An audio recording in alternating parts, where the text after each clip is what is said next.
Welcome students. पिछले lecture में हमने पढ़ा था चेन टर्मिनेटिंग का आईयूपीएसी नेमिंग।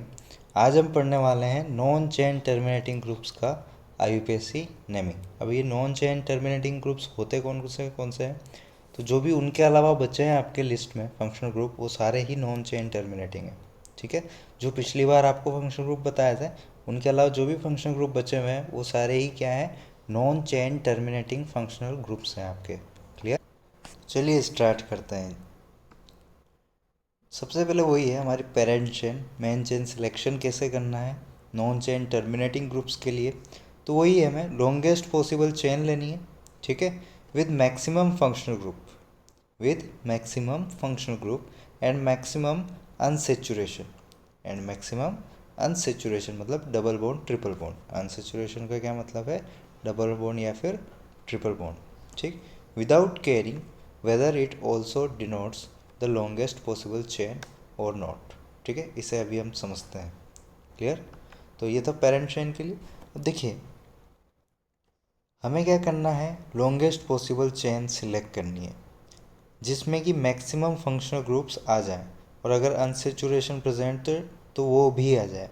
ठीक, अनसेचुरेशन अगर प्रेजेंट है तो उसकी तरफ जाना ही होगा हमें, फिर भले वो चेन आपके लॉन्गेस्ट रहे या ना रहे।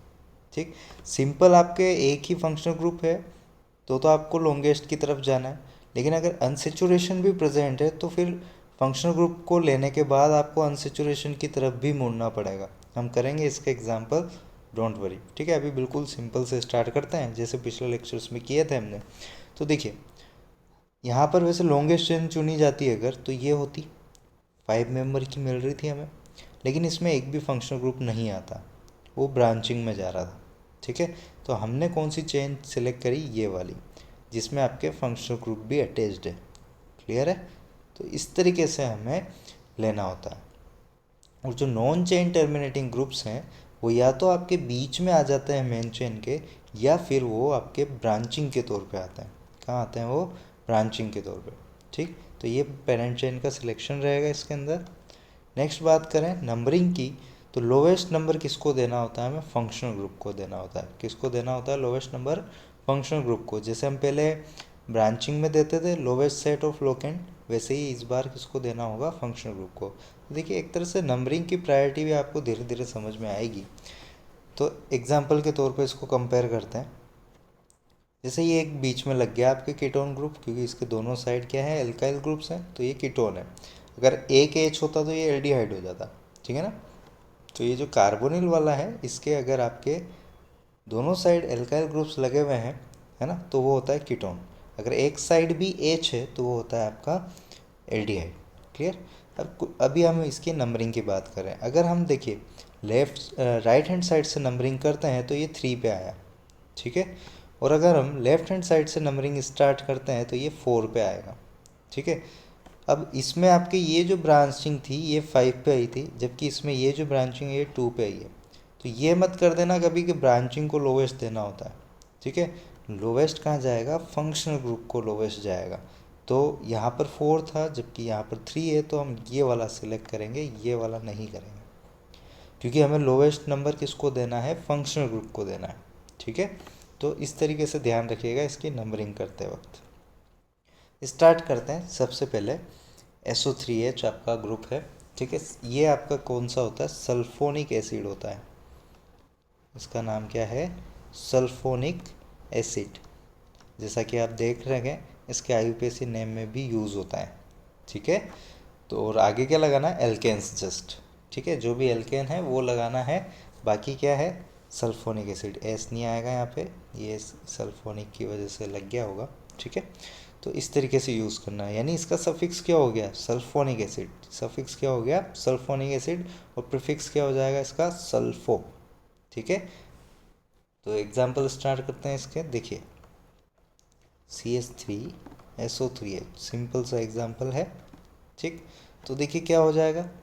ये एल्केन है आपका यहाँ पर, तो एल्केन के लिए यहाँ पे कार्बन कितने हैं? एक ही है, तो इसका हो जाएगा मीथेन। ठीक, ये हो गया मीथेन, और आगे क्या जोड़ देना है इसके लिए? Sulphonic acid. ये बात समझ में आ रही है सभी को? ठीक है, तो आसान सा है, जस्ट जो भी जितने कार्बन है उतने की एल्केन लिखिए और आगे क्या जोड़ दीजिए, सल्फोनिक एसिड। जैसे एक और इसी तरीके से लेते हैं, अगर ये लगा हुआ है आगे, ठीक है, तो बताओ ये क्या हो जाएगा। इस बार 2 कार्बन है और सिंगल बॉन्ड्स हैं, तो क्या हो जाएगा, इथेन सल्फोनिक एसिड। सिंपल है बिल्कुल, ठीक है, इस तरीके से बिल्कुल आसानी से। क्लियर। अच्छा, ये एक टर्मिनल पे रहे ऐसा कोई ज़रूरी नहीं है, नॉन चेन टर्मिनेटिंग, तो इनको कहीं और भी लगाते हैं। बॉन्ड लाइन फॉर्म इस बार यूज़ कर रहा हूँ मैं, ठीक है, ताकि याद रहे आपको, इसको भूले ना आप लोग कि ऐसी भी फॉर्म होती है स्ट्रक्चर रिप्रेजेंटेशन के लिए। क्लियर। तो देखिए इस बार ये टर्मिनल पे नहीं आया, ये कहीं और आ गया, एज ए ब्रांचिंग के तौर पे भी आ सकते हैं, ठीक है। कुछ ग्रुप्स ऐसे भी हैं जो बीच में आते हैं, जैसे कीटोन आया हमारा, ईथर आया, ठीक है, तो इस तरीके से भी होते हैं ये। तो देखिए इस बार क्या नाम आएगा, मेन चेन सिलेक्शन अगर करें तो मेन चेन है आपकी ये 1 2 3 4 एंड 5 कार्बन्स की, तो पेंटेन तो यूज़ हो ही जाएगा इसमें, 5 कार्बन से और सारे सिंगल बॉन्ड है इसलिए, ठीक। अब सल्फोनिक एसिड सीधा यूज़ कर नहीं सकते, क्योंकि उसको नंबर देना पड़ेगा, नंबर नहीं दिया इसका मतलब वो यहाँ माना जाएगा टर्मिनल्स पे, तो ये इसकी पोजीशन हमें मिनिमम लेनी है, तो नंबरिंग इधर से करेंगे तभी मिनिमम मिलेगी हमें, ठीक है, क्योंकि इधर से की तो ये 4 पे आएगा, इधर से किया तो 2 पे आएगा, तो 2 पे सल्फोनिक एसिड लगा हुआ है, इसलिए नंबर लगाना ज़रूरी होता है। वो लगा हुआ किस जगह है वो भी तो दिखाओ उसे, ठीक है ना। अगर आप सिंपल पेंटेन सल्फोनिक एसिड लिखते हैं तो उसका मतलब ये है, फिर इस तरीके से एंड में लगा हुआ है वो, आपने नंबर नहीं दिया मतलब वो 1 है, इस तरीके से माना जाता है ऑर्गेनिक में, तो ध्यान रखिएगा नॉन चेन टर्मिनेटिंग ग्रुप में। क्लियर। उसको मिनिमम लोकेशन देनी होती है और टर्मिनल पे हो ऐसा कोई ज़रूरी नहीं है, ठीक है। तो नेक्स्ट ग्रुप की ओर बढ़ें। नेक्स्ट ग्रुप है हमारा कीटोन ग्रुप है, ये देखिए इसमें दोनों साइड क्या आते हैं आपके, एल्काइल ग्रुप्स दिखेंगे आपको, और इसका सफिक्स होता है ऑन, कीटोन से याद रखिएगा, कीटोन की स्पेलिंग में ही ऑन आ जाता है, जैसे एल्डिहाइड में एल यूज़ किया था, इसमें ONE यूज़ करेंगे, ऑन, एल्के नॉन। देखिए एग्जाम्पल इसका इस तरीके से, तो बताओ आपके मेन चेन में कितने कार्बन है, 3 कार्बन है, तो ये क्या हो जाएगा, प्रोपेनॉन। ये बात समझ में आई सभी को, ठीक है। अब यहाँ पे 2 लिखने की कोई ज़रूरत नहीं है कि ऑन जो है वो ट्रू पोजीशन पे है, क्योंकि आप चाहे इधर से गिनो या इधर से गिनो वो 2 पे ही है, तो कोई दिक्कत नहीं है उसमें, ठीक है। जब लेफ़्ट राइट में जाने से नंबर चेंज हो रहा हो तब नंबर शो करना होता है, लेफ़्ट राइट में जाने से अगर नंबर सेम ही है तो कभी उसको मेंशन करने की कोई नीड नहीं है, ठीक है। ये बात ध्यान रखिएगा, जब एक एक कार्बन ही हो तब, ज़्यादा कार्बन हो तो हमें दिखाना पड़ेगा फिर उसे, ठीक है। देखिए अभी एग्जांपल करते हैं अलग अलग, तो ध्यान पड़ जाएगा ये आपको, ये नीचे भी हो सकता है, कोई दिक्कत नहीं है। ये यहाँ देखिए अलग अलग कार्बन है, ठीक है, तो हमें यहाँ पर नंबरिंग करनी पड़ेगी, पहले मेंशन सिलेक्शन कर लेते हैं, उसके बाद नंबरिंग बताओ लेफ़्ट से करें कि राइट से, लेफ़्ट से करेंगे तभी इसको लोवेस्ट नंबर मिलेगा, ठीक है। तो 4 कार्बन है तो उसके लिए तो हो गया ब्यूटेन, ठीक, और 2 पे आपका इस बार क्या है, ऑन, ठीक है, ब्यूटेन 2 ऑन। ये बात समझ में आई, ठीक है। और लेते हैं इसके एग्जांपल थोड़े और करते हैं। अब देखिए यहाँ से आपका वो नंबरिंग करनी है या नहीं करनी है, कन्फ्यूज़न बिल्कुल क्लियर हो जाएगा। अब देखिए आप कहेंगे कि सर लेफ़्ट से जाओ या राइट से जाओ, 3 पे आ रहा, तो हम तो नंबरिंग नहीं करेंगे और इसका नाम सिर्फ क्या लिख देंगे, पेंटेन ऑन, ठीक है। अब आप पेंटेन ऑन लिख रहे हो तो वो ऑन है कहाँ, यहाँ पर है कि यहाँ पर है ना। तो नंबरिंग करनी कब नेसेसरी है, इसकी अगर हम पोजीशन चेंज करें तो फिर चेंज हो रहा है ना, यहाँ पे 2 ऑन भी आ सकता है, 3 ऑन भी आ सकता है, ठीक है। ये इसको अगर नंबरिंग इस तरीके से करें तो ये 3 ऑन आ रहा है, लेकिन अगर ये डबल बॉन्ड हो यहाँ लगा हुआ हो तो 2 ऑन आएगा, सीधी सी बात है। तो ऐसी जगह पे हमें नंबरिंग करके उसको फिक्स बताना होता है कोई यहीं लगा हुआ है, ठीक है। अब उस वाले केस में क्या था, इसको हम यहाँ लगा नहीं सकते, ना ही इसको यहाँ लगा सकते क्योंकि फिर इसके साइड में H जुड़े हुए हैं तो वो एल्डिहाइड बन जाएगा। ठीक, तो कीटोन के लिए खाली ये यहीं रह सकता है। ठीक है, और उसमें आप नंबरिंग किधर से भी कर रहे थे तो काम चल रहा था, इसलिए नंबरिंग हमने इग्नोर कर दिया। यहाँ पर आप इसको उठा के अगर यहाँ लगा दोगे ना तो 2 ऑन हो जाएगा, यहीं लगा रखोगे तो 3 ऑन हो जाएगा। तो ऐसे केसेस में नंबरिंग करनी होती है कि उसकी पोजीशन क्या है। ठीक है, ताकि कभी अगर आपको नाम दे दिया जाए तो आप उसका स्ट्रक्चर भी बना सको। क्लियर है ना? तो इसका नाम क्या हो जाएगा आपका पेंटेन 3 ऑन। क्यों होगा पेंटेन? 5 कार्बन है इसलिए, और 3 पे ऑन है इसलिए, तो पेंटेन 3 ऑन लिख लोगे। क्लियर? तो ये था हमारा कीटोन ग्रुप। ठीक है, अभी साइक्लिक वगैरह सब करेंगे नेक्स्ट लेक्चर में। ठीक है, नेक्स्ट है हमारा OH, जिसको हम क्या कहते हैं? एल्कोहल ग्रुप कहते हैं। क्या कहते हैं इसको? Alcohol group. एल्कोहल ग्रुप होता है हमारा। ठीक, OH, इसका प्रीफिक्स हाइड्रोक्सी और इसका सफिक्स ऑल। ठीक, तो IUPAC नेम हम क्या यूज़ करेंगे इसका? एल्केनॉल। अब देखिए CH3OH। ठीक, इस तरीके का सिंपल सा एग्जांपल लें तो देखिए एल्केनॉल, आप देख ही रहे होंगे एल्केन तो है ही सही, बस उसका सफिक्स यूज़ हो जाता है आगे। ठीक है ना? तो एल्केन के लिए यहाँ पे कितने कार्बन है? एक ही कार्बन है, तो ये हो जाएगा मिथेन ऑल, मिथेनॉल। ठीक, सिमिलरली C2H5OH हो अगर, तो ये क्या हो जाएगा बताओ? 2 कार्बन आ गए, अब तो इथेनॉल हो जाएगा, है ना?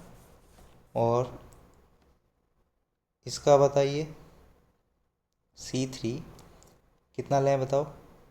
यहाँ पे डबल से एक ज़्यादा था तो यहाँ पे भी डबल से एक ज़्यादा ले लो। ठीक है, इस तरीके से, है ना? देखिए यहाँ पे भी डबल से एक ज़्यादा है, तो इस तरीके से आपको ये लिखना भी आना चाहिए शॉर्ट फॉर्म। ओके, तो ये इसका क्या हो जाएगा? 3 कार्बन है तो ये हो जाएगा प्रोपेनॉल। अब मुझे बताओ प्रोपेनॉल है यानी वो फर्स्ट पे जुड़ा हुआ है, इसको अगर मैं एक्सपेंड करूँ तो ये ऐसा है। ठीक है, ये और ये सेम ही है, लेकिन ये यहाँ पर भी तो हो सकता था, बीच में हो सकता था कि नहीं हो सकता था बताओ? ठीक है, हो सकता था, तो प्रोपेन 1 और लिखो तो ज़्यादा बेटर है। ठीक, और अगर बीच में है तो प्रोपेन 2 और लिखना पड़ेगा आपको। क्लियर? सिमिलरली आपके अगर ब्यूटेन के लिए लिख दें तो यहाँ पर नंबर डालना पड़ेगा हमें, क्योंकि आपके मेन चेन में कितने कार्बन है? 4, तो ये हो जाएगा हमारा ब्यूटेन। ठीक है, और फिर इसकी नंबरिंग कर देते हैं लोवेस्ट नंबर देते हुए, तो 2 पे और लगा हुआ है, ये हमें दिखाना पड़ेगा। अगर आप सिंपल ब्यूटेनॉल लिख दोगे तो यानी प्राइमरी वाला है। ठीक है, वो कैसा है? प्राइमरी वाला है। देखिए प्राइमरी सेकेंडरी में भी मैं बता चुका हूँ आपको, OH जिस डिग्री के कार्बन से जुड़ा हुआ रहता है वही उसकी भी डिग्री हो जाती है। ये 2 डिग्री कार्बन है तो ये भी आपका कैसा है? 2 डिग्री है। ये आपके 1 डिग्री कार्बन से जुड़ा हुआ था तो ये सारे कैसे थे? प्राइमरी एल्कोहल्स थे, ये आपका सेकेंडरी एल्कोहल हो जाएगा। ठीक है, तो इस तरीके से भी हो सकता है। क्लियर? तो ये था आपके नंबरिंग। ठीक है, इसी तरह आप टर्शरी भी ले सकते हैं, कोई दिक्कत नहीं है। ओके, इसमें हम ये भी देखेंगे हाइड्रोक्सी कब यूज़ होता है और ऑल कब यूज़ होता है। ओके, वो नेक्स्ट लेक्चर में होगा, अभी सिर्फ सफिक्स लगाना सीखिए आप लोग। नेक्स्ट मैं ले रहा हूँ SH।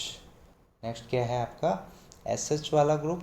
ठीक है, ये भी जनरली यूज़ नहीं होता है वैसे तो, है ना? इसको हम छोड़ भी दें तो चलेगा। ये थायोल्स होते हैं। ठीक है, वो OH था तो ऑल था सिंपल, ये हो गया थायोल, और एल्केन थायोल यूज़ होगा, जैसे आपने CH3SH यूज़ किया अगर। ठीक है, तो ये क्या हो जाएगा बताओ? एल्केन के लिए क्या आएगा? मिथेन, मिथेन, और इसके लिए क्या आएगा? थायोल, तो मिथेन थायोल इसके लिए नाम यूज़ होगा। सिमिलरली अगर C2H5SH दिया हुआ है आपको, ठीक, तो ये क्या हो जाएगा बताओ? Ethane thiol. ये भी आपके जैसे एनहाइड्राइड कम पूछा जाता है, ये भी बहुत ही रेयर है, ना के बराबर पूछा जाता है, तो बस जस्ट ध्यान रख लो आप, क्योंकि फंक्शनल ग्रुप की टेबल में प्रायोरिटी ऑर्डर में आता है इसकी वजह से। ठीक है, नेक्स्ट ग्रुप पे चलते हैं। ये है आपका अमाइन ग्रुप।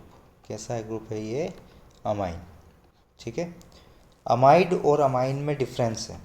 सिंपल जब एल्काइल ग्रुप के साथ NH2 जुड़ा हुआ हो तो वो अमाइन है।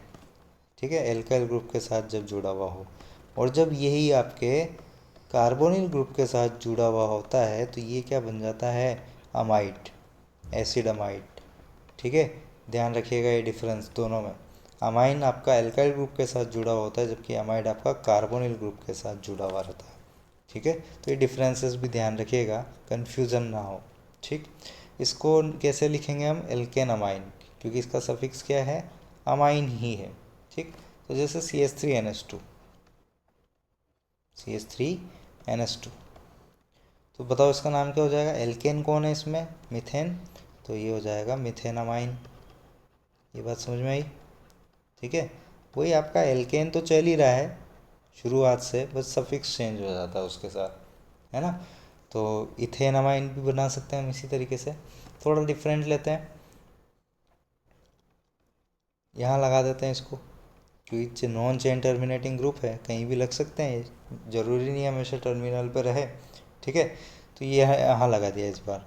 तो बताओ ये क्या नाम हो जाएगा इसका, मेन चेन तो आपकी कितनी है, हमेशा बेसिक्स फॉलो करें, मेन चेन सेलेक्ट करें। ठीक, फिर नंबरिंग करें, कर दी।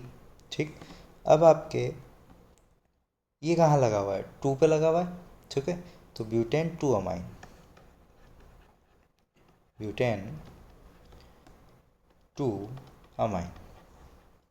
ठीक है, ये ई आप ओमिट कर दे तो भी चलेगा, क्योंकि आगे वो वाला है। ठीक, अब आप एक चीज़ सोच सक रहे होंगे यहाँ पर कि सर ब्रांचिंग में आ रहा है तो हमने प्रीफिक्स क्यों नहीं यूज़ किया, है ना। ब्रांचिंग में आ रहा है तो प्रीफिक्स क्यों नहीं यूज़ किया, यही एग्जांपल मैं नेक्स्ट लेक्चर में भी लूँगा इसी से मिलता जुलता, जहाँ पे ये चीज़ आपको क्लियर करूँगा। ये क्वेश्चन तब तक के लिए मैं आपके लिए छोड़ के जा रहा हूँ। ठीक है, अगले लेक्चर के लिए वेट करें इसमें। चलिए और एग्जांपल देखते हैं इसके। ये बीच में भी आ सकता है आपका, जैसे CH3 ले लिया, और ये इस तरीके से बीच में भी आ सकता है। ठीक है, तो भी ये अमाइन ही है। ओके, तो अब देखिए ये 2 डिग्री अमाइन हो जाएगा, क्योंकि 2 कार्बन से जुड़ा हुआ है, वो प्राइमरी अमाइन था क्योंकि वो एक ही कार्बन से जुड़ा हुआ था। सिमिलरली अगर ये आपके 3 कार्बन से जुड़ जाए या 4 कार्बन से जुड़ जाए तो 3 डिग्री, 2 डिग्री भी, 4 डिग्री भी हो सकता है। ठीक है, ये इस तरीके से, ये 3 कार्बन से जुड़ा हुआ है तो ये क्या हो गया आपका टर्शरी अमाइन हो जाएगा। ये हो जाएगा 2 डिग्री वाला, ये हो जाएगा 3 डिग्री वाला। ठीक है।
अगर इसकी नेमिंग की बात करें तो ये भी जैसे अमाइड में हुआ था हमारे साथ। देखिए अगर ये नहीं होता तो ये क्या होता, मीथेन अमाइन होता।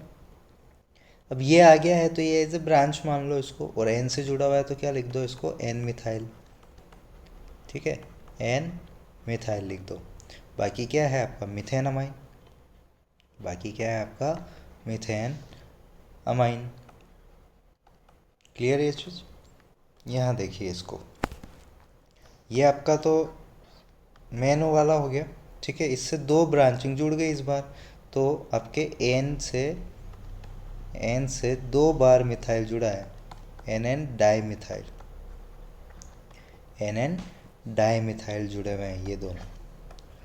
ठीक है, तो एन एन लिखेंगे, जैसे वन वन पे जुड़े होते थे तो वन वन लिखते थे, वैसे ये एन से जुड़े हुए हैं तो एन एन, और बाकी क्या है आपका मीथेन अमाइन, तो मैं उसको यहाँ लिख देता हूँ। बचा हुआ क्या है, मीथेन अमाइन। ये बात समझ में आ रही है, क्लियर। एक और एग्जांपल लेते हैं ऐसा तो ज़्यादा समझ में आएगा। जैसे देखिए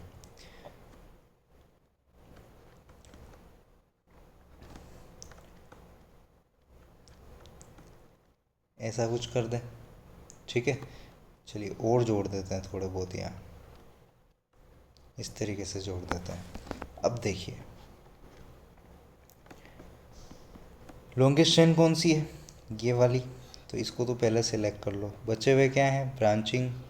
अब बताओ मिथाइल और इथाइल दोनों जुड़े हुए हैं, तो एन पे आपके इथाइल भी है और एन पे आपके मिथाइल भी है। ये तो हुई ब्रांचिंग की बात। और 3 कार्बन है तो प्रोपेन, सिंगल बॉन्ड है इसलिए प्रोपेन। ठीक, और ये एन के लिए क्या आएगा, अमाइन। समझ में आई बात, N ethyl, N methyl, propane, amine. ठीक है, तो इस तरीके से इसकी थोड़ी नेमिंग अलग सी है, इंटरेस्टिंग सी है। बस इसमें एन लग जाता है आपके ब्रांचिंग के साथ, बाकी सब एज इट इज़ है। ठीक है, नेक्स्ट पॉलीफंक्शनल हम स्टार्ट करेंगे। ठीक है, एक इसमें ईथर और बचता है, वो भी मैं आपको नेक्स्ट लेक्चर में एक्सप्लेन कर दूंगा। ठीक है, थैंक यू।